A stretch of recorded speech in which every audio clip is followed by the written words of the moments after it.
이제 강아지도 전도해요. 모르셨죠? 그러면 죽는 거예요. 바로 그냥. 아, 이거 오타 또 못 고쳤네. 아, 이럴 수가. 잠깐, 맞지? 순간 헷갈렸다. 잠깐. 노예 화이팅. 나 왜 그랬지? 저 빨래 한번 제 손으로 해본 적 없습니다. 그래서 이렇게 막 뚝딱뚝딱 하면서 놀았었거든요. 트렌드에 바삭한 사람의 바삭한 가보자. 그래서 우리 예비 순장님들도 내가 순장이 되었다라는 그런 마음으로 우리 함께 들어주셨으면 감사하겠습니다. 저는 이제 고민을 하면서 육성에 대한 부분을 나눌까 하다가 육성을 하기 전에 우리는 무엇을 생각해 보면 좋을까에 이르게 되었어요. 그래서 오늘은 우리가 육성을 하기 전에에 대한 내용입니다. 그래서 제목을요, 제가 사랑 그 좁은 길 찬양 아시죠? 네, 그 좁은 길 가기 전에 생각해 볼 것에 대해서 한번 오늘 나눠보도록 하겠습니다. 우리 CCC에는 여러분 분명한 전략이 있어요. 알고 계신가요? 우리는 분명한 전략으로 움직이고 있습니다. 우리의 전략은 우리는 전도하고 육성하고 파송하는 역할을 합니다. 그렇기 때문에 우리는 밖으로 나아가서 전도하는 것에서 멈추지 않고 그 전도한 사람들을 육성하는 것에 또 나아갑니다. 그래서 그 사람들을 육성하는, 어디까지 육성하느냐? 그들이 또 다른 사람들을 전도할 수 있을 때까지, 일명 이제 승법 번식가가 될 때까지 이렇게 육성을 해서 세워갑니다. 그래서 우리의 순모임은 뭐 단지 교제하고 친해지기 위함으로 끝나는 것이 아니라 우리의 순원을 반드시 내가 이 승법 번식가로 키운다에 대한 그 목적을 가지고 나아가야 합니다. 그가 또 다른 사람에게 복음을 전하는 것, 어쩌면은 이 승법 번식가는 또다시 또 순장의 삶이 아닐까, 그리고 성경에서는 예수님의 제자의 삶이 아닐까 생각하는데요. 그런데 우리가 먼저 이 육성을 하기 전에 생각해 봐야 할 것이 있습니다. 왜 제자를 세워가는 거죠? 왜 제자를 세워가야 하는가? 여러분, 우리 왜 제자 세워가야 하죠? 우리가 제자를 세워가야 하는 이유는 하나님의 명령이기 때문이에요. 제가 같이 읽으면 좋은데 시간이 없어가지고 눈으로 읽어주세요. 네, 지혜 있는 자나, 자, 복음, 이거 오타 또 못 고쳤네. 이럴 수가. 복음 전하기를 원하노라. 아시겠죠? 복음 전하기를. 이거 어떡하지? 진짜 죄송합니다. 제가. 자, 다음 장 넘겨보도록 하겠습니다. 자, 우리가 잘 알고 있는 지상명령에 대한 말씀입니다. 그래서 이제 그 훈련생 간사님들이 그 훈련받는 그 부서 이름이 뭔지 아시나요? GCTC예요. 그레이 커미션 트레이닝 센터라고 해서, 네, GCTC인데 이제 우리는 이 지상명령 성취를 이루어가야 합니다. 이 말씀은 예수님께서 이제 제자들을 떠나기 전에 마지막으로 남기신 이 유언과 같은 말씀이에요.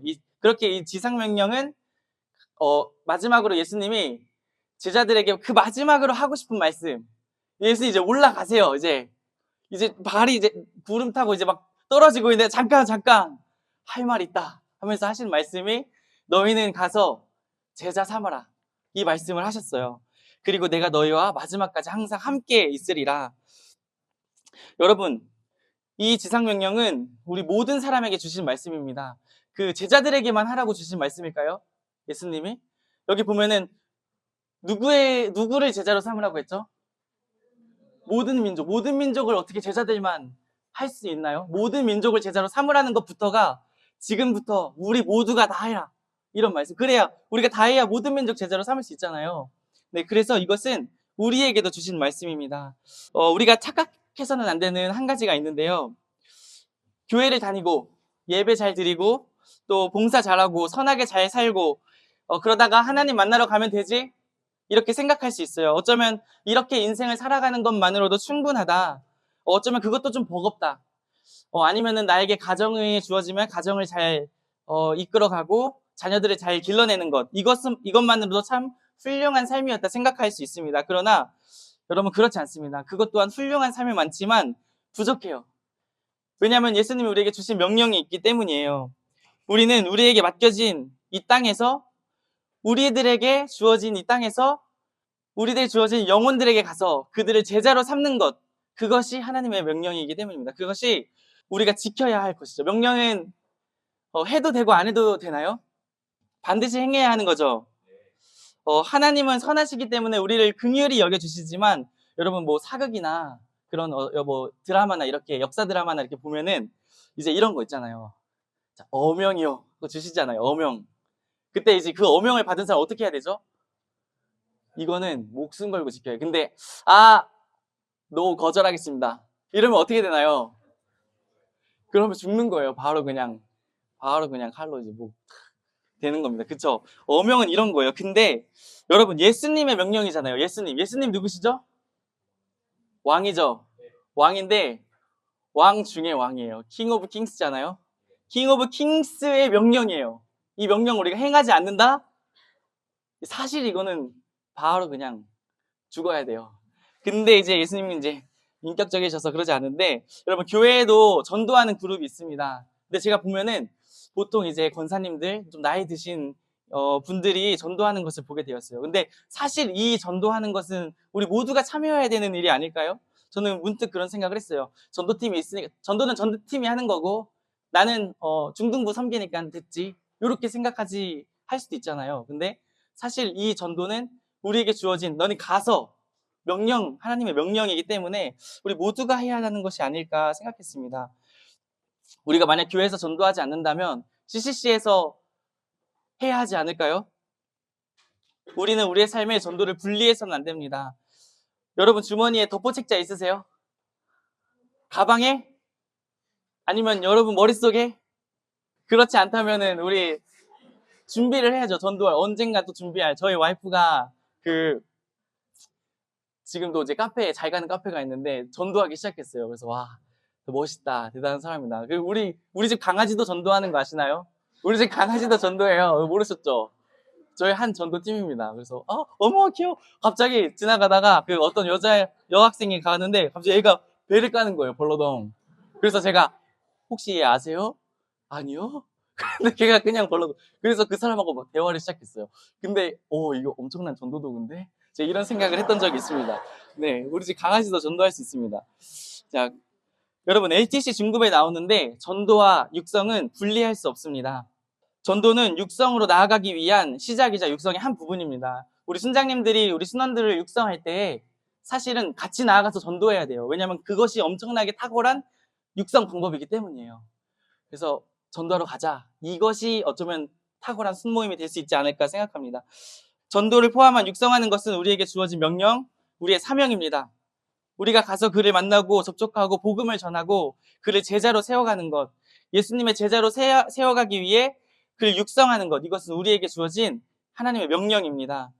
이제 우리가 인식해야 할 것은, 이것 육성하는 것은 목사님이나 사역자들이 하는 것이 아니라 우리 모두가 해야 할, 예수님께서 주신 가장 위대하고 가장 시급하고 예수님이 떠나기 전에 마지막으로 던진 가장 중요한 우리의 명령입니다. 이것을 동의하십니까? 아멘. 다 동의하셨습니다. 이제 예비 순장님들 이제 다 하기로 한 겁니다. 자, 그렇다면 우리는 모두, 여기 있는 단 한 사람도 빠짐없이 지금부터 이제 누군가를 제자로 세워가야 하는데, 그것이 나에게 부담으로 다가왔으면 좋겠습니다. 그냥 무관심한 상태로 살아가고 있다면 어쩌면 조금 무서운 단어로 명령이잖아요. 근데 내가 이것을 하지 않고 무관심하게 살고 있다면 어쩌면 내가 불순종하고 있는 것은 아닌지 돌아봐야 합니다. 우리는 모든 민족을 제자로 세워가기 위해서 CCC에서는 이 지상명령 성취를 열심히 하기 위해서 전략도 세우고 부서도 나누고 열심히 사역하고 있는데, 제가 간사수련회 전에 갔다 왔어요. 여러분 시험 볼 때 중간고사. 근데 간사수련회 가가지고 뭐 했는지 아시나요? 제가 2, 6학번들이 이제 들어온다는 소식을 이제 듣잖아요. 우리 간사님들이. 그래서 26년도 트렌드 분석을 하고 왔습니다. 제가 여러분보다 더 트렌드에 바삭한 사람이에요. 네, 여러분 국중박 아시나요? 국중박? 오, 트렌드에. 오, 인정. 모르셨죠? 공부하세요. 여러분 2, 6학번 들어오고 있습니다. 우리가 이 삶을 반드시 살아가야 하는데,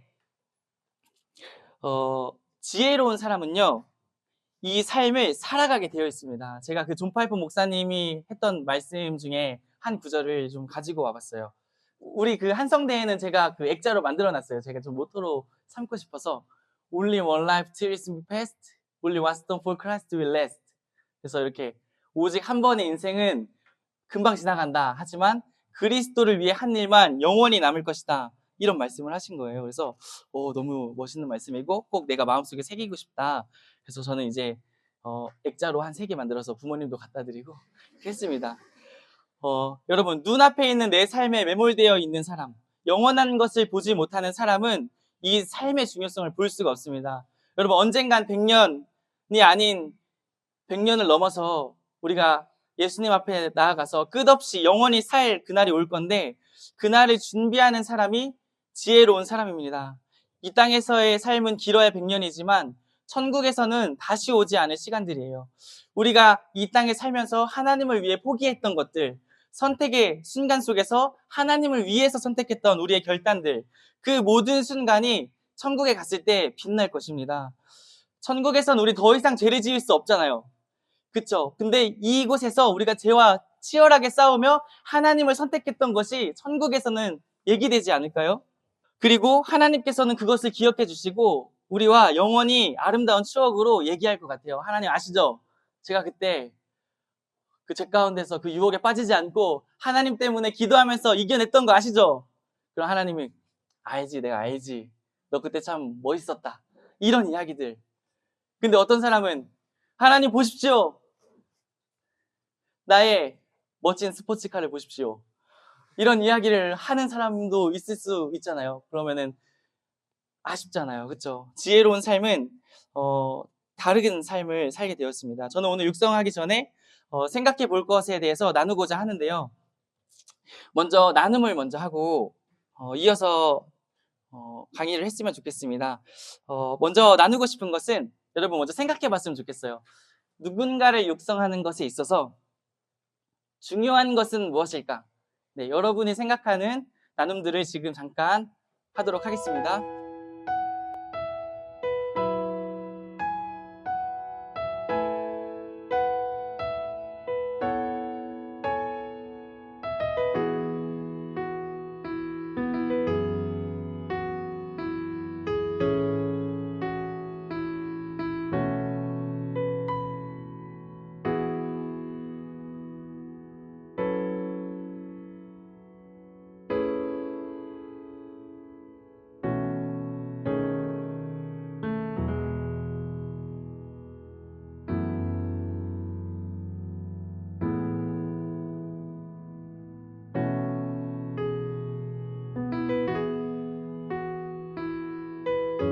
여러분이 나눈 부분들이 있을 것 같습니다. 그 육성에 필요한 것들, 그것을 잘 습득해가지고 그 우리 예비순자님들 또 26년도에 올 그 친구들을 위해서 네, 잘 또 열심히 또 육성하시기 바랍니다. 어떤 육성에 대한 어떤 전문적인 어떤 지식이나 방법이나 이런 것들은 사실 생각해 보면은 여러분이 직접 그 나에게 딸 순원, 아들 순원이 주어졌을 때 더 잘할 수 있을 것 같아요. 그런 방법보다 지금 그리고 주어졌을 때 이제 마음이 조급해졌을 때 그때 여러분이 할 수 안 가르쳐줘도 잘하더라고요. 그래서 마음을 얻는 시간이 되었으면 좋겠습니다. 저는 오늘 3가지 정도 같이 나눠보고 싶은데요. 육성을 하기 전에 우리가 좀 준비되었으면 하는 부분 3가지로 저는 첫 번째 사랑에 대해서 생각했고, 두 번째는 정체성에 대해 생각했고, 마지막으로 섬김에 대해서 오늘 나누고자 합니다. 자, 첫 번째는 사랑에 대한 건데요. 네, 말씀 한 구절 같이 보겠습니다. 이 말씀도 중급 LTC에 나오는 내용이에요. 내가 너희를 제가 빠르게 읽어드릴게요. 부끄럽게 하려고 이것을 쓰는 것이 아니라 오직 너희를 내 사랑하는 자녀같이 권하려 하는 것이라. 일만 스승이 있으되 아비는 없으니 많지 않으니 예수 안에서 복음으로 내가 너희를 낳았음이라. 저는 이 말씀이 우리의 순장과 순원의 관계, 우리의 육성의 모습을 잘 나타내고 있다고 생각했어요. 처음에 우리가 들어왔을 때 엄마 순장님이야, 아빠 순장님이야 이렇게 막 얘기 들으면은 좀 낯간지럽고, 그쵸? 뭐지? 소꿉놀이, 뭐 가족놀이 이런 건가? 이렇게 해가지고 생각할 수 있잖아요. 되게 익숙하게 느끼는 사람 없어요. 어느 순간 익숙해지는 거지. 근데 어떤 가족놀이를 위해서 엄마와 아빠가 되는 것이 아니라 이런 느낌이라고 생각해요. 내가 너의 진짜 엄마는 아니지만 내가 너를 영적 어미처럼 한번 사랑해 줄게. 내가 너를 진짜 낳진 않았지만 내가 마치 내 배 아파서 낳은 것처럼 너를 한번 사랑해 볼게. 이런 의미를 담고 내가 너의 영적 엄마가 한번 돼볼게. 이런 다짐과 함께 엄마 순장님이 되는 것입니다. 한마디로 육성은 영적 어미가, 영적 부모가 되어주는 것입니다. 그런데 사실 육적 부모님은 정말 나를 낳았기 때문에 또 생김새도 닮아 있고 저는 그 아버지 저희 손가락이 이렇게 구부러져 있어요. 그래서 저도 태어났을 때 구부러져 있는 거예요. 그래서 이렇게 막 똑딱똑딱 하면서 놀았었거든요. 아버지 손가락 지금도 저는 근데 똑딱똑딱 하다 펴졌어요. 아빠는 근데 지금도 구부러져 있어요. 이렇게 닮았잖아요. 그러니까 사랑할 수밖에 없어요. 근데 피도 안 섞이고 책임감도 안 가져도 되고 누가 강요하지도 않고 그리고 책임질 필요도 없고 이런 이들을 어떻게 우리가 부모님이 갑자기 되어서 사랑할 수 있을까요? 여러분 하실 수 있나요? 저는 사실 어렵습니다. 저는 못할 것 같아요. 그래서 제가 그 간사를 지원할 때 그 지원하기에 앞서서 하나님 앞에 솔직하게 묻는 시간을 가졌습니다. 하나님, 저는 청년들을 사랑할 수 있는 마음이 없습니다. 제가 이 간사를 정말 살아도 되나요? 이렇게 질문했었어요. 그때 그것을 계속 묻고 또 묻고 해도 돼? 내가 그런 정말 그 사랑의 마음이 나오질 않는데 해도 돼? 이렇게 물었을 때 제 마음속에 하나님께서 이런 마음을 주셨어요. 약간 좀 뭐 영적인 체험 이렇게 느껴질 수는 있지만 제 마음속에 들었던 말씀은 마치 베드로에게 물어보셨던 것처럼 승범아, 네가 나를 사랑하니? 이 질문을 하시는 것 같았습니다.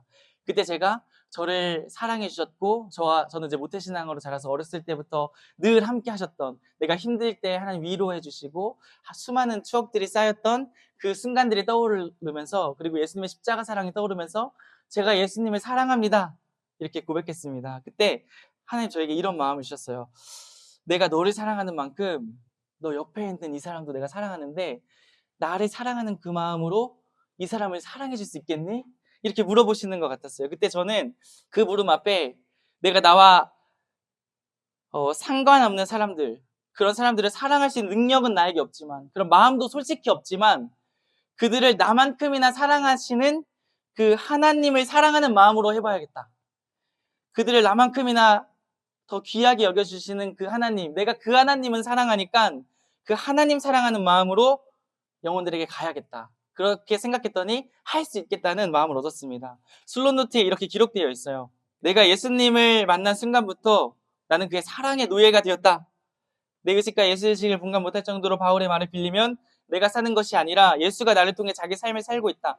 예수에게 사랑을 받고 열애하고 있다. 네, 여기서 보면은 이제 슬롯노트에 나오는 내용인데 예수님께 사랑을 받고 있고 열애하고 있다고 말하고 있습니다. 여러분, 열애가 무엇인가요? 뜨겁게 사랑하는 거, 열렬하게, 열나게 사랑하는 거, 이런 불타오르게 사랑하는 것이라고 할 수 있죠. 저를 포함해가지고 자신에게 한번 물어봤으면 좋겠어요. 여러분, 예수님 뜨겁게 사랑하고 계신가요? 예수님 열렬하게 사랑하시나요? 진지하게 한번 생각해 보세요. 다시 한번. 자, 예수님은 우리를 위해서 자신의 목숨도 줄 만큼 우리를 사랑하시는데 여러분은 누군가를 위해서 목숨을 줄 수 있는 용기 있으신가요? 있을 수도 있을 것 같아요. 어떤 사람들은. 그러면 여러분은 누군가를 위해 내 목숨이 아닌 언젠가 있을 내 아들의 목숨도 줄 수 있을 만큼 사랑할 수 있으신가요? 하나님은 하늘을 두루마리 삼고 바다를 먹물 삼고 삼아서 다 표현을 할 수 없다. 그래도 다 표현할 수 없다고 이제 찬양 가사에도 있는데 그만큼 우리를 사랑하신다고 합니다. 그렇기 때문에 우리에게 다 주셨어요. 목숨도 주시고 사랑하는 하나뿐인 아들도 주시고 다 자기 자신을 다 주셨는데 우리를 그렇게 사랑하시는 그 하나님, 여러분 열렬하게 사랑하시고 계신가요? 그분의 사랑의 노예가 되시겠어요? 우리는 그럼 이제부터 노예입니다. 노예. 네. 노예 화이팅. 예수님의 사랑의 노예들 화이팅. 자, 열렬한 사랑을 나는 과연 하고 있는가 돌아봤으면 좋겠습니다. 내가 정말 하나님을 그냥 사랑하기는 하는가? 열렬하지 않더라도 한번 생각해 봅시다. 하나님을 사랑하지 않고 어떻게 우리가 순장의 삶을 살 수 있을까요? 이것은 가장 기본되는 것입니다. 누구나 순장을 지원할 수는 있지만 정말 참 순장의 모습으로 살아가는 순장님들을 볼 때면 저는 그들에게서 하나님을 사랑하는 모습을 보았습니다. 그들은 예수님을 사랑해서 스스로 난 예수 바보가 될 거야 자처했어요. 내 이 한 목숨 이제는 아버지의 것입니다. 내 삶의 방향과 내 모든 것, 내 사랑하는 아버지를 위해 이제 드리겠습니다. 이런 고백이 참 순장님들에겐 있었습니다. 그 어떤 것과도 난 예수님 바꾸지 않겠습니다. 예수님을 위해 살고 싶습니다. 예수 사랑합니다. 이런 뜨거운 고백이 있었어요. 나를 위해 목숨까지 내주시고 나를 사랑해 주시는 그 하나님도 마음 다해서 사랑하지 못하는데 우리가 어떻게 이웃을 사랑하고 그에게 영적 부모가 되어줄 수 있을까요? 우리는 어쩌면은 우리가 피와 섞인 가족도 사랑하기 어려워하는데 정말 내 이웃을 사랑할 수는 있는 걸까요? 그런데 심지어 예수님은요, 원수까지도 사랑해라 이렇게 말씀하고 계세요. 우리가 어떻게 그 사랑을 할 수 있을까요? 제 안에는 사랑할 수 있는 능력이 없습니다. 그렇기 때문에 우리에게 가장 기초되는 것, 먼저 예수님의 사랑의 손길을 느껴보시기 바랍니다. 여러분, 큐티를 하면 할수록 볼 수 있는 것은 큐티의 내용의 마지막 결론은 예수님이 나를 이렇게 사랑하시는가를 느낄 수가 있었어요. 우리는 감사해야 합니다. 왠지 아시나요? 예수님이 나를 이렇게 사랑하시는 건가를 느낄 수 있기 때문에 우리는 감사해야 합니다. 예수님과 열애하시기 바랍니다. 그냥 가벼운 연애 말고 열렬한 열애를 하시기 바랍니다. 예수, 오직 그 이름밖에 없습니다. 다른 이름은 없습니다. 그렇게 고백할 수 있는 열렬한 열애를 우리 모두가 할 수 있으면 좋겠습니다. 예수님은 작은 자에게 한 것이 곧 내게 한 것이다 이렇게 말씀하셨어요. 하나님의 사랑하시는 사람을 내가 미워하지 않고 그를 사랑하는 것이 곧 하나님을 사랑하는 것입니다. 하나님께서 네가 나를 사랑하니? 이렇게 질문할 때 사랑합니다라고 고백한다면 이렇게 다시 말씀하실 것 같아요. 그렇다면 네가 나를 사랑한다면 작은 자에게 가서 그를 사랑하라. 그것이 곧 나를 사랑하는 것이다. 그렇게 말씀하실 것입니다. 지금도 제 안에는 사랑이 터져나오는 능력은 없지만 그때마다 반복해요. 나를 사랑하신 하나님을 생각하자. 그리고 다짐해요. 또다시 그를 사랑해보자. 나를 사랑하는 사람을 사랑하는 것은 세리도 그 누구도 다 할 수가 있습니다. 근데 나를 힘들게 하는 사람, 나를 어렵게, 나를 미워하는 하는 사람을 사랑하는 것은 내 능력으로는 할 수 없습니다. 그 또한 내가 미운 그 사람 또한 사랑하시는 그 하나님 때문에 그 사람도 사랑하는 것입니다. 하나님을 열렬히 사랑할 때 우리는 다른 이들도 분명 사랑할 수 있을 것입니다. 그러나 여러분, 우리는 입술로 하나님을 사랑한다고 표현해요. 그렇죠? 근데 성경에서는 하나님을 사랑하는 사람을 이렇게 표현하고 있습니다. 자, 요한복음 14장 21절인데 나의 계명을 지키는 자라야 나를 사랑하는 자다. 하나님을 사랑하는 것에는 의지가 담겨 있습니다. 행동으로 해야 돼요. 말로만 해서는 안 됩니다. 하나님 사랑합니다. 하나님의 나는 사랑의 노예입니다. 이렇게 그냥 말로만 해서는 안 되고 진짜 그 액션이 있어야 합니다. 하나님을 사랑하는 사람은 자신의 의지를 드리게 되어 있어요. 여러분, 우리가 누군가를 사랑할 때 사랑하는 사람이 좋아하는 일을 하고 싶어져요. 하나님을 사랑할 때 하나님을 어떻게 하면 기쁘게 할 수 있지 찾게 됩니다. 저도 우리 아내를 사랑합니다. 잠깐만, 나 왜 그랬지? 아니에요. 사랑합니다. 저도 제 아내를 사랑합니다. 근데, 자, 그래서 제가 보여드릴게요. 제가 액션을 했어요. 제가 좀 그진데, 제가 노트북 같은 거 이제 좀 사고 싶지만 엄청 고민해요. 그러다 못 사요. 근데 우리 아내가 노트북이 필요하게 되었어요. 그래서 바로 22개월 할부, 자, 저는 주었습니다. 그리고 더 그지로 살았지만, 네. 저는 사랑하기 때문에 기쁘게 해주고 싶어서 그렇게 하게 되었습니다. 여러분, 하나님을 기쁘게 해드리고 싶지 않으신가요? 하나님을 너무나 사랑하면 기쁘게 해드리고 싶어요. 왜 기도하시죠? 너무나 사랑하니까 대화하고 싶어서 하는 거예요. 여러분, 왜 말씀 읽죠? 그의 마음을 알고 싶어. 그를 알고 싶어. 더 가까이 가고 싶어. 그래서 말씀 읽는 거예요. 왜 전도하시죠?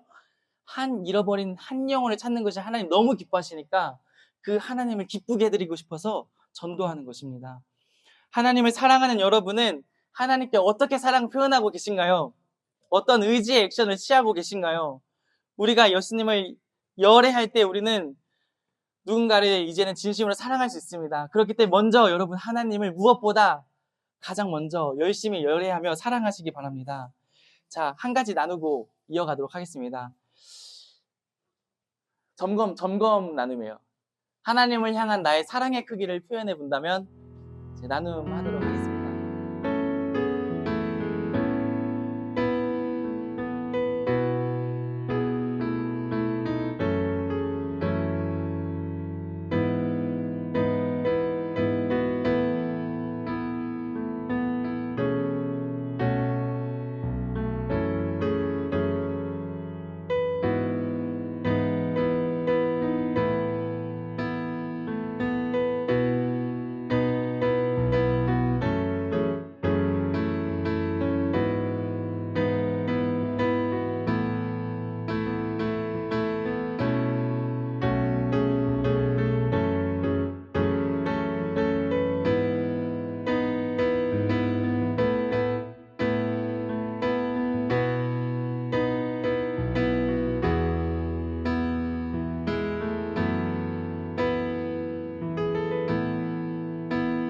이어서 자, 두 번째 나누도록 하겠습니다.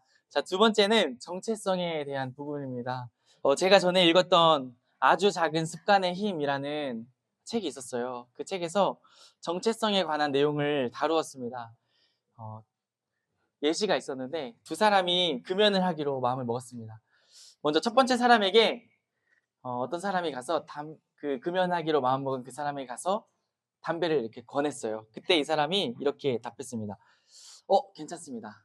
저 담배 끊었습니다. 그리고 또 다른 두 번째 사람에게도 담배를 권유했습니다. 그때 그 사람은 이렇게 대답했습니다. 괜찮습니다. 저는 비흡연자입니다. 첫 번째 사람과 두 번째 사람에는 어떤 차이가 있죠. 첫 번째 사람은 아직 나는 흡연자이지만 무엇인가를 위해 애쓰고 있습니다. 라는 의미였고, 두 번째 사람은 그는 이미 비흡연자가 되었습니다. 그의 정체성은 비흡연자가 되었습니다. 그래서 그렇게 그는 믿고 있는 것입니다. 여러분, 우리는 스스로를 어떻게 정의하고 있는가가 정말 중요한 것을 볼 수 있습니다. 여러분, 기도 매일 하고 싶으신가요? 기도 잘하고 싶으신가요? 아니면 기도하는 사람인가요? 나 오늘은 꼭 기도를 할 거야. 인가요? 아니면 나 기도하는 사람이야.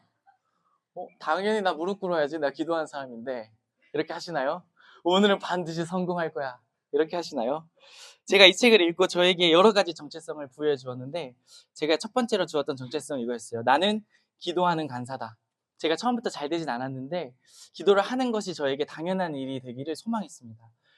그럼에도 또 인생 속에서 막 이제 너무 피곤하고 무너질 때도 있었지만, 그래도 제가 기도해야지. 나 왜 기도 못했지? 기도해야지가 아니라 다시 외쳤어요. 나는 기도하는 간사다 라는 생각으로 또 다시 당연하지, 무릎 꿇어야지. 왜? 나는 기도하는 간사인데. 이렇게 무릎을 꿇었습니다. 제가 여러분에게 제시하고 싶은 첫 번째 정체성은 새로운 피조물에 대한 것입니다. 성경을 보면은 사도 바울은 자신을 향한 분명한 정체성을 가지고 있는 모습을 저는 보았어요. 자, 로마서 6장 1절에서 2절인데요. 그런즉 우리가 무슨 말을 하리요? 은혜를 더하게 하려고 죄에 거하겠느냐? 그럴 수 없느니라. 죄에 대하여 죽은 우리가 어찌 그 가운데 더 살리요? 죄에 대해 죽은 우리가 이미 죽었어요. 이 사도 바울은. 그래서 죄를 짓지 않겠습니다. 이겨낼 것입니다가 아니라 내가 어떻게 죄를 져? 난 이미 죽었는데? 이렇게 표현하고 있는 것입니다. 그는 이미 예수님으로 인해 죄에 대해 죽었습니다. 더 이상 죄 속에 머물러 있을 수 없는 상태가 되었습니다. 로마서 6장 11에서 12절에는 또 이렇게 나와 있어요. 이와 같이 너희도 너희 자신을 죄에 대하여 죽은 자요 그리스도 예수 안에서 하나님께 대하여 살아있는 자로 여길지어다. 그러므로 제가 너희 죽을 몸을 왕노릇하지 못하게 하라. 우리는 죄에 지배받지 않는 새로운 신분으로 살게 되었습니다. 예수님으로 인하여서 새로운 피조물이라는 분명한 정체성을 갖게 되었어요. 고린도후서 5장 17절에는 이렇게 말하고 있어요. 그리스도 안에 있으면 뭐다? 새로운 피조물이다. 이전 것은 지나갔으니 보라, 새 것이 되었도다. 이미 여러분은 새로운 피조물이 되었습니다. 할렐루야. 네.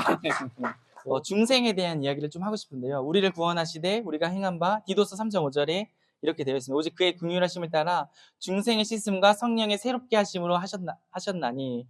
여러분, 중생이라는 말이 있습니다. 중생은 거듭남이란 뜻인데요. 즉 다시 태어남이란 이야기가 있어요. 이것도 만남에 또 나오거든요.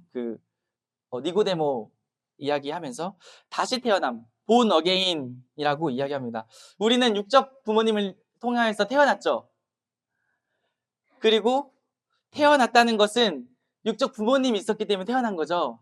그쵸? 네. 스스로 태어난 사람 있나요? 없죠? 네. 그러면은 다시 태어났다. 이것도 또 태어났네요.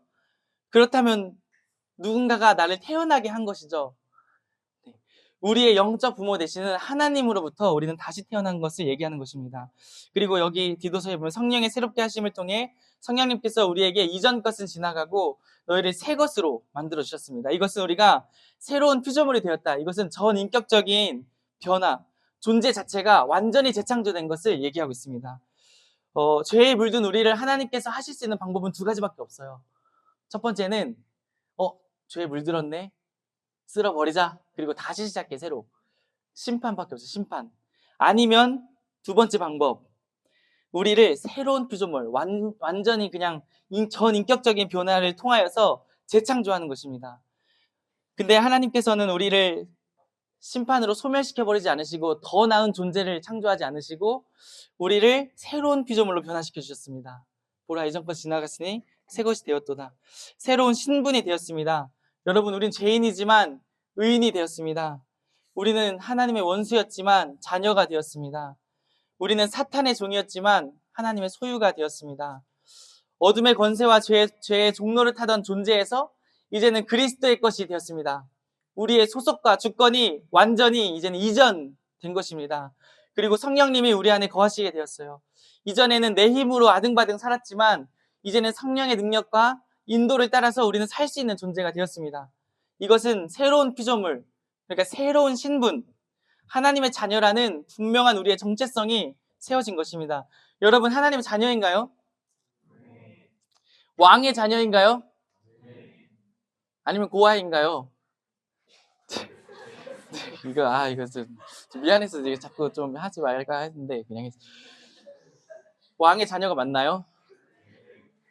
그러면 하나님은 어떤 왕이죠? 왕 중의 왕, 그리고 온 우주의 왕, 가장 위대하신 왕의 자녀들이죠. 그럼 그 능력의 왕의 자녀들처럼 살고 있습니까? 아니면 부모 없는 공부처럼 살고 있습니까? 아등바등 내 힘으로 아무도 날 도와주지 않아. 그렇게 살고 있습니까? 아니면 능력이 하나님의 자녀로 살고 있습니까? 돌아봐야 돼요. 여러분의 정체성을 분명히 하시기 바랍니다. 아직도 아등바등 내 힘과 내 생각과 그걸로 살고 있는지, 그러면 어쩌면 그렇습니다. 네, 그럴 수 있어요. 여러분, 우리는 여전히 죄의 영향을 받는 옛 육신 안에 살고 있어서 치열한 영적 싸움이 있습니다. 우리가 그리스도 안에서 이미 새로운 피조물이 되었고 하나님의 의로운 자녀가 되었다는 정체성을 분명히 하면 죄의 유혹이 올 때 이것을 이길 수 있습니다. 이것은 더 이상 나의 본성이 아니다 라고 선포하며 대적할 수 있습니다. 우리의 신앙생활은 죄인이 의롭게 되기 위해 막 아등바등 노력하는 것이 아니라 이미 의롭게 된 이미 의롭게 된 자녀가 그 신분에 맞게 살아가는 것입니다. 죄와의 싸움은 그러니까 나의 막 아등바등한 노력에 달린 것이 아니라 이미 예수님께서 승리하신 것, 이미 그 이루신 일과 그 안에서 내가 누구인지를 믿는 그 믿음에 달려 있습니다. 아시겠죠? 로마서 6장 6절에 우리가 알거니와 우리 옛사람이 예수와 함께 십자가에 못 박힌 것은 죄의 몸이 죽어 다시는 우리가 죄에게 종노릇 하지 아니하려 함이라. 나는 새로운 피조물입니다. 나는 하나님의 자녀입니다. 우리의 옛 본성은 예수님과 함께 십자가에 죽었습니다. 나는 죄에 대해 죽은 자다. 우리 같이 한번 해볼까요? 나는 죄에 대해 죽은 자다. 시작. 나는 죄에 대해 죽은 자다. 네, 여러분, 우리는 의로운 신분, 하나님의 자녀의 신분이 되었는데 선포하시기 바랍니다. 자, 그런지 우리가 무슨 말 하려? 은혜를 더하게 하려고 죄에 거하겠느냐? 그럴 수 없느니라. 죄에 대하여 죽은 우리가 어찌 그 가운데 더 살리오? 이렇게 고백하는 것입니다. 이렇게 선포하고 이겨내는 여러분 되기 바랍니다. 두 번째 정체성은요, 순장입니다. 우리에겐 특별한 정체성이 있습니다. 여러분, 순장이십니까? 순장이 맞으십니까? 아니면 여러분, 그것은 그냥 이름뿐인, 허울뿐인, 단지 그냥 쉽게 얻어진 직책에 불과하십니까? 여러분에게 순장이라는 정체성이 있으세요? 그럼 나는 순장이다, 이렇게 외쳐야 돼요. 나는 순장이다. 여러분, 그 순장이라는 정체성이 어느 정도의 무게를 담고 계신가요? 순장을 고민하고 계신 우리 예비 순장 여러분님들, 순장님들, 순장의 자리에 대한 고민을 여러분 하고 계신가요? 그래서 제가 순장 지침서를 한번 들고 와봤는데, 여기가 우리가 이 순장 지침서가 있다는 것을 알지만 잘 되새기지 않고 살고 있을지는 모르겠어요. 이 순장 지침서 어쩌면 우리의 정체성이 아닐까 생각해요. 한 번 더 볼 수 있으면 좋겠는데, 2번은 순장의 궁극적 임무는 순환의 성령과 기도에 성경에 눈을 뜨게 한다. 나는 그렇게 하는 사람이다. 이렇게 하는 거죠. 자, 그래서 18번까지 있습니다. 네, 이거를 꼭 한번 나중에 잘 읽어보시기 바랍니다. 이것이 나를 내가 만들어져 있는 순장의 정체성입니다.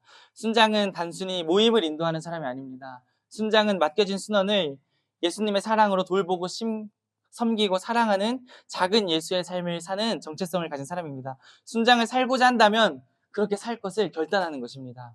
그렇게 살아가는 사람임을, 내가 하나님의 부르심 앞에서 그런 사람이 되었음을 선포하는 것입니다.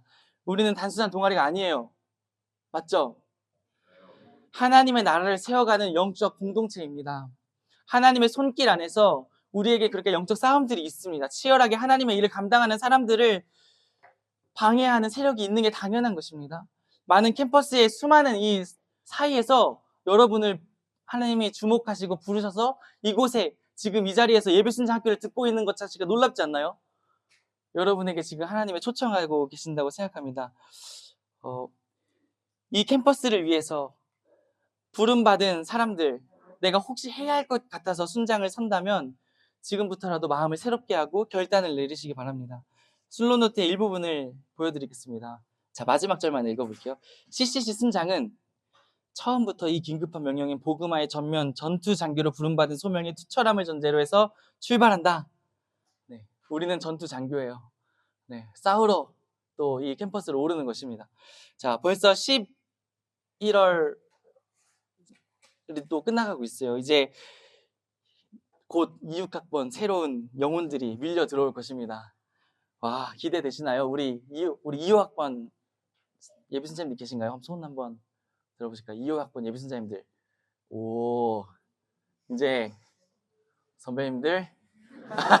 아, 선배님. 잘 부탁드립니다, 선배님. 야, 이제 2학번 들어올 겁니다. 하나님은 또 이 영혼들을 부탁할 또 다른 순장들을 찾고 계십니다. 이 캠퍼스에 푸르고 푸른 그리스도의 계절을 꿈꿀 그 한 명의 순장을 또 부르고 계세요. 하나님이 능력이 없으셔서 부르시는 걸까요? 하나님은 우리를 부르시고 함께 그 영광을 누리고 싶으셔서, 우리와 하나님과 함께 이야기를 만들고 싶으셔서 우리를 이 소중한 자리에 초청하고 계시는 것입니다. 이 삶은 아무나 살 수 있는 삶이 아니에요. 영광스러운 삶입니다. 예수의 흔적을 남겨보면 살지 않겠습니까? 이제는 순장의 정체성을 가슴에 장착하고 캠퍼스를 올라보지 않겠습니까? 분명 새로운 영적 세계가 열릴 것이라고 생각해요. 하나님의 놀라운 역사에 동참하는 멋진 일들이 내 앞에 펼쳐질 거예요. 아마 순장의 삶 전과 후로 180도 인생이 달라질 거예요. 저는 제가 CCC에 들어와서 순장의 삶을 살았기 때문에 또 누군가에게 또 예수님도 전해볼 수 있었다고 생각해요. 만약에 제가 CCC를 안 만나고 순장을 안 서고 했다면 간사도 아마 안 됐을 것이고 또 이기적인 크리스찬으로 살고 있지 않았을까 생각합니다. 자, 마지막으로 나눔을 한 가지만 하겠습니다. 나에 대한 신앙적 정체성 정해보기. 저는요, 나는 나에게 맡겨진 영혼들이 세상에 감당할 수 없는 리더가 될 때까지 사랑과 기도로 섬기는 간사다. 이렇게 한번 정해봤어요. 여러분도 한번 여러분의 정체성을 한번 정해보았으면 좋겠습니다. 나는 이런 순장이다. 네, 나누도록 하겠습니다.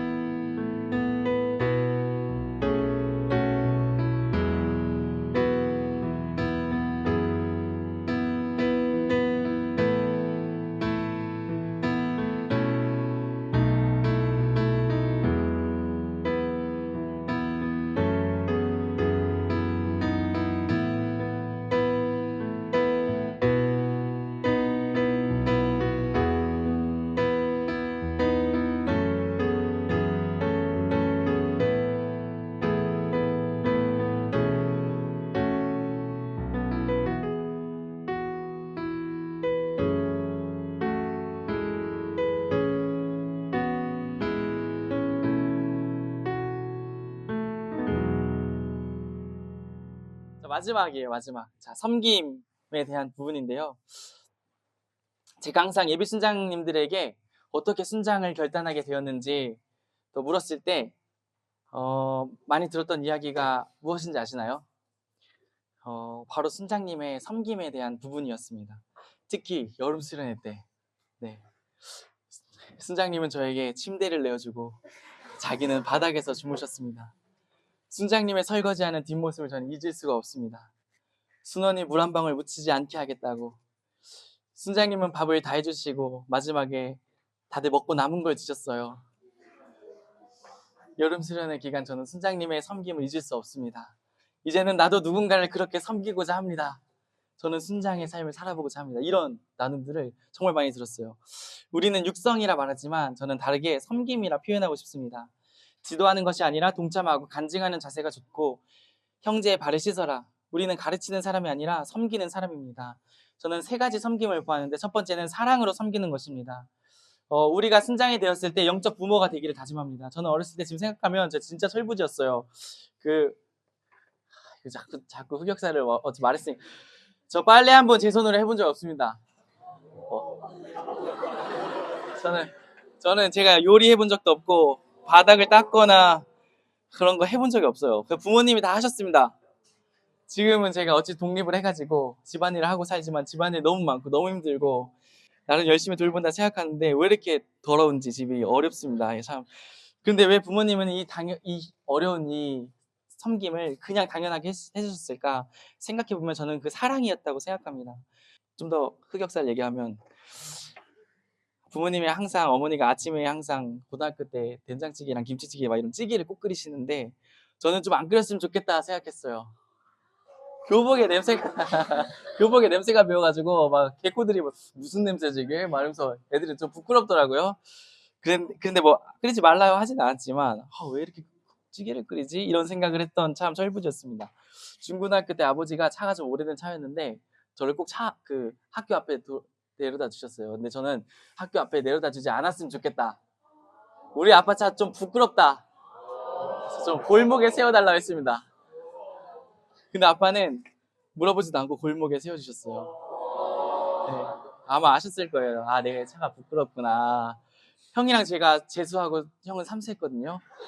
형은 이제 노래 또 한다고 했다가 이제 삼수하게 됐는데 우리는 같이 도서관을 다녔습니다. 우리 연년생이어서 그때 어머니는 저희 2명이니까 아침 9시에 가서 밤 10시에 도서관 다녔는데 점심 저녁 2끼 먹어야 되죠. 아침 먹고 나오니까 그럼 2명이죠. 도시락 하루에 4개.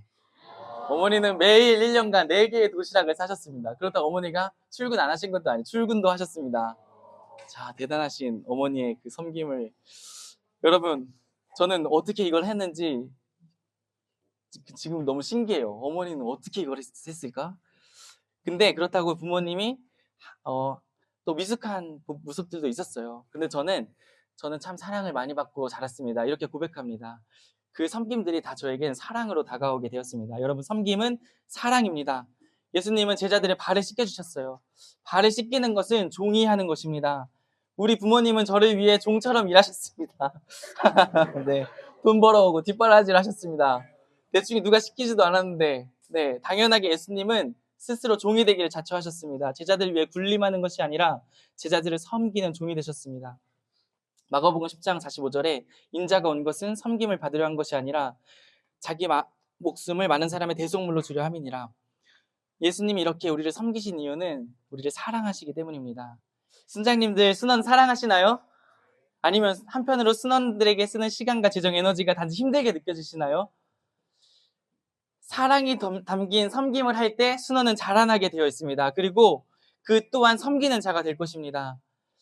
영적 부모가 되어서 종의 위치로 스스로 갈 수 있는 것은 사랑입니다. 어떻게든 내가 관심과 섬김을 받으려고 애쓰지 말고 나를 사랑하셔서 이 땅의 종의 형체로 섬김의 자리 머무신 예수님을 생각하며 당연하게 내가 지금까지 받았던 그 예수님의 사랑을 받아서 이제는 우리도 사랑으로 형제의 발을 씻겨주는 모두가 되었으면 좋겠습니다. 빌립보서 2장 5절에서 8절에 기도로 섬겨라. 순장님들에게 묻고 싶어요. 우리 사랑하는 순원을 위해 기도하시나요? 순장은 일일이 그 이름을 들어 기도해야 한다. 기도는 하나님과 대화하는 것이지만 수고스러운 일입니다. 30분 기도한 것 같은데 10분밖에 안 지났습니다. 기도하려고 무릎을 꿇으면 기도가 나오질 않습니다. 답답합니다. 저는 이렇게 해서 생각해 보았어요. 기도는 노동이다. 오래 기도하는 것은 많은 에너지를 필요로 합니다. 기도는 하나님 앞에 집중해야 하고 마음을 담아야 하고 깊은 대화해야 하는데 이렇게 기도를 열심히 하는 것은 힘이 들어요. 나 자신을 위해 기도하는 것도 힘든데 순원을 위해 기도하는 것 하나의 수고스러운 섬김입니다. 기도는 하나님의 도우심을 구하며 영적으로 씨름하는 것이고 모세는 손이 내려갈 때 내려가지 않을 때 이스라엘 전쟁에 승리했어요. 기도는 전력을 다해 싸우는 것입니다. 기도는 순원이 하나님 앞에 나아가고 자라는 것에 있어서 방해하는 세력으로부터 치열한 영적 전쟁입니다. 자, 기도는 내 힘으로 할 수 없다. 하나님이 하실 수 있다는 고백이에요. 자, 예수님께서도 제자들을 위해 기도로 섬기셨어요. 여러분, 순모임을 잘 준비하는 것은 중요하지만 순모임은 우리가 순원을 만나는 시간보다 훨씬 많은 시간을 골방에서 보내야 한다고 생각해요. 저는 선배 간사님을 통해서 배운 것이 우리가 누군가를 육성할 때 그 무엇보다도 기도로 섬겨야 한다. 기도의 섬김을 멈추지 말아야 한다. 배웠습니다. 하나님께서 항상 역사하시지만 하나님은 우리의 기도를 통해 우리의 부르짖음을 통해 역사하십니다.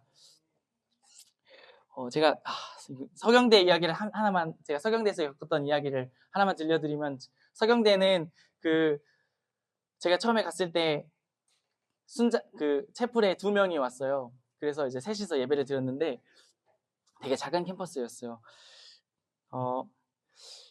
근데 당시에 제가 너무 서경대가 작으니까 무엇을 할 수 있을지 조금 막막했었는데, 저는 그때 당시 국민대 또 사랑방에 살고 있었거든요. 국민대 사랑방이 서경대랑 가까웠어요. 근데 국민대는 사람이 많아서 월화수목 항상 모임이 있어. 밤 10시까지. 그다음에 이제 가족 모임이라고 해서 밥 지어주는 모임을 월화수목 다 하는 거예요. 그럼 서경대는 사람이 없잖아요. 서경대 동아리방은 저의 사무실이었어요. 아무도 오지 않는. 네, 근데 저는 이제 집에 돌아갈 수가 없는 거예요. 왜냐면 국민대는 계속 나눔을 하고 있으니까. 그래서 저는 밤 10시까지 서경대 사랑방에 월화수목 매일 있었습니다. 뭐 드라마도 보고 기도도 하고 누워서 자기도 하고, 그러다 어느 날 기도하게 되었어요. 하나님, 나 왜 도대체 여기서 뭐 하고 있는 겁니까? 막 기도가 막 터져 나오는데 하나님이 제 마음에 캠퍼스를 위해 기도하라는 마음을 주셔서 캠퍼스를 위해서 눈물로 기도하게 되었고, 계속해서 하나님, 나 이 캠퍼스를 사랑하고 싶습니다. 이렇게 고백하게 되었습니다. 그때 2명의 자매 순장님들이 대표단으로 서 있었는데 그 2명이 룸메이트였어요. 그 룸메이트가 자기 기숙사에서 둘이 손잡고 기도하기 시작했어요. 그래서 매일 가서 저희 오늘도 기도했어요. 내일도 기도할 거예요. 막 이렇게 하고, 또 이제 그 당시에 이제 북지구 같이 촛불을 드렸는데 항상 그 촛불이 끝나면은 불 다 끄고 다 같이 기도하는 시간이 있었어요. 그때 정말 뜨겁게 기도했어요. 저하고 그 자매 순장들하고. 근데 불을 켜면은 저희 셋이 눈이 엄청 부어가지고 만나는 거예요. 그래서 서경태 무슨 일 있어? 이런 얘기를 들었던 적도 있었는데, 그만큼 열심히 기도했었는데, 그때 그 해에 뭐 숫자가 다는 아니겠지만 여름 수련회 16명이 가게 되었어요. 어디서 이 친구들이 나타났는지. 그리고 또 재밌는 것은 제가 지금 또 하나님이 역사하셔가지고 그 멤버들 중에 많은 친구들이 한 7명 정도가 저를 후원해주고 있고, 2명은 스탠트를 가고 1명은 총순장을 서고, 막 그런 일들이 일어났습니다. 하나님께서는 기도를 통해 역사하십니다. 최근에 이런 말을 들었어요. 기도가 답입니다. 누구나 할 수 있는 기도로 누구나 할 수 없는 일을 합니다. 순원을 위한 기도를 통해 섬기고 그 기도가 순원을 자라나게 할 것입니다. 나에게 맡겨진 영혼을 위해 기도를 소홀히 하지 않는 우리 모두가 되었으면 좋겠습니다. 자, 마지막으로 끝까지 섬겨라. 자, 여러분, 하나님께서 나에게 영혼을 맡겨주셨다면 끝까지, 마지막까지 포기하지 말고 인내함으로 섬겨보시기를 소망합니다. 저는 캠퍼스에 돌아온 탕자들을 많이 보게 돼요. 그러면 그들은 이후에 정말 보석같이 빛나는 시간들을 보냅니다. 우리가 먼저 답이 없다 하기 전에 하나님은 저 친구를 바울처럼 만드실 수 있는 분이십니다. 고백할 수 있어야 돼요. 하나님을 믿고 그에게 또다시 투자하는 것입니다. 나를 속썩이는 그 순간의 그 모습으로 순환을 판단하지 마시고, 이후에 나는 알지 못하지만 하나님께서 그 친구를 성장시키실 모습, 멋지게 사용하실 모습을 떠올리며 그를 믿어주시기 바랍니다. 하나님도 우리를 그렇게 바라봐 주셨습니다. 초라한 기도원에게 큰 용서라고 해주신 것처럼 베드로에게 너가 믿음이 흔들리지 않기를 기도했다. 너가 돌이킨 이후에 네 형제를 굳게 하라. 믿어주셨던 것처럼 우리도 순원들을 끝까지 믿어주고 끝까지 인내해주길 바랍니다. 포기하지 않으면 언젠가 열매를 거둘 것입니다. 혹시 나를 힘들게 하는 순원을 만난다면, 나를 어렵게 만드는 순원을 만나면 어떡하죠? 여러분, 그 순원이 바로 보석이에요. 나를 순장되게 해주는 순원입니다. 나를 기도하게 해주는 순원이에요. 그래서 가서 고마워. 너 때문에 기도한다. 그리고 종의 모습으로 끝까지 섬기시길 바랍니다. 자, 강의를 끝내겠습니다. 세상 사람들은 열심히 돈 벌어서 자기의 만족을 위해 쓰지만 그리스도인은 열심히 돈 벌어서 남을 섬겨야 합니다. 세상 사람들은 자신을 사랑하는 데 에너지를 쓰지만 그리스도인은 내게 주신 그 사랑 가지고 내 주변 사람들을 더 사랑하는 데 힘써야 합니다. 세상 사람들은 잘 되면 남 주냐 말하지만 우리는 잘 돼서 남 줘야 합니다. 세상 사람들은 어떻게든 다른 사람 위에 서서 높아지려고 누리려고 하지만 우리는 어떻게든 낮은 곳으로 가서 작은 자를 섬겨야 합니다. 세상 사람들은 넓고 편한 길을 가고자 하지만 우리는 좁고 힘든 길을 가야 합니다. 그것이 예수님이 우리에게 보여주신 순장의 자세입니다. 그렇게 우리는 무엇보다 하나님 가장 사랑하고 분명한 정체성을 가지고 새로운 피조물의 정체성을 가지고 순장의 정체성을 가지고 우리의 이웃을 섬기고 또 한 명의 그리스도인을 육성해 나아가는 사랑 그 좁은 길을 걸어가시는 복을 누리시는 우리 모두가 되기를 소망합니다. 네, 제가 기도하겠습니다. 하나님 감사합니다. 우리에게 또 이 순장의 수많은 대학생들 속에서 우리를 또 이 자리에 불러주시고 평범하지 않은 인생, 누군가를 사랑해야만 하는 인생, 순장의 삶을 불러주심에 감사를 드립니다. 하나님, 우리가 이 순장의 삶의 정체성을 분명하게 여기고 하나님, 그저 시간이 지나서 서는 그런 순장이 아니라 하나님 나를 부르셨고 하나님 내가 이 삶을 살아내길 원합니다. 하나님 내가 이 삶을 통하여 하나님께 영광 돌리길 원합니다. 고백하며 정말 우리의 순원들을 사랑해주는 순장의 삶을 우리 모두 살아낼 수 있게 인도해 주세요. 감사드리며 예수님의 이름으로 기도합니다.